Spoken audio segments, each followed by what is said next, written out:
Hola, les habla el Dr. Cariaga, soy cirujano plástico en Coral Gables, Florida, y hoy vamos a hablar del ombligo. El ombligo es una de las preguntas más comunes y las preocupaciones más grandes que tienen pacientes que están considerando hacerse una abdominoplastía, o así es como se llama el tummy tuck. Hoy vamos a describir la técnica que yo uso para crear el ombligo, para que entiendan si va a ser su propio ombligo o si es un ombligo nuevo.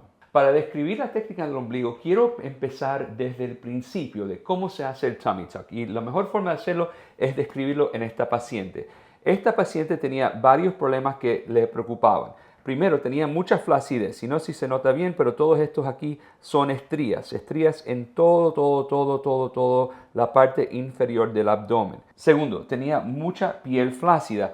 Cuando la piel de la parte superior del abdomen está flácida, la gravedad lo ala hacia abajo. Como que el ombligo está fijo a los músculos, esa piel no tiene más donde caer y lo que sucede es que se acumula encima del ombligo y le da una apariencia triste al ombligo. ¿Ok? So, el tummy tuck, la meta es quitar toda esa flacidez y reconstruir el ombligo para que quede lindo y natural. En esta paciente hice una incisión que fue escondida por debajo de la línea del bikini. Levanté toda la piel y la grasa de los músculos hasta aquí arriba.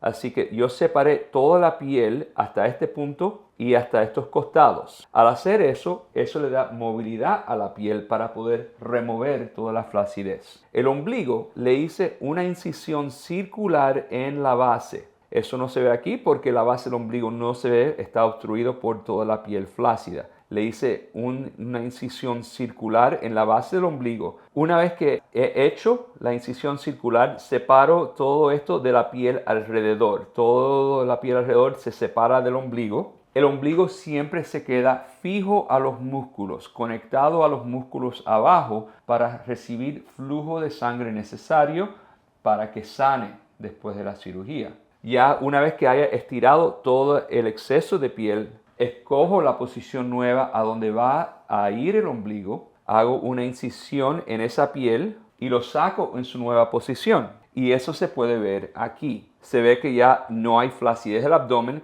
le he podido remover la mayoría de sus estrías, la cicatriz está escondida por debajo de la línea del bikini y, importante, tiene un ombligo natural con una depresión hacia adentro, lo que se llama un innie. Okay. A las pacientes les gusta tener el ombligo hundido hacia adentro, crear una depresión y aquí lo hemos logrado. Tiene su incisión, la cicatriz que no se nota, que es muy importante porque una cicatriz visible alrededor del ombligo es una señal que una paciente se ha hecho una abdominoplastia y la meta de esta operación es que nadie se pueda dar cuenta que la paciente se ha hecho la abdominoplastia. Una vez que ha sanado la cicatriz, que ha madurado, debe de estar completamente imperceptible. Así que las 4 metas de la abdominoplastia: un abdomen plano y estirado, una cintura definida, una cicatriz que quede escondida por debajo de la línea del bikini y un ombligo que se vea natural.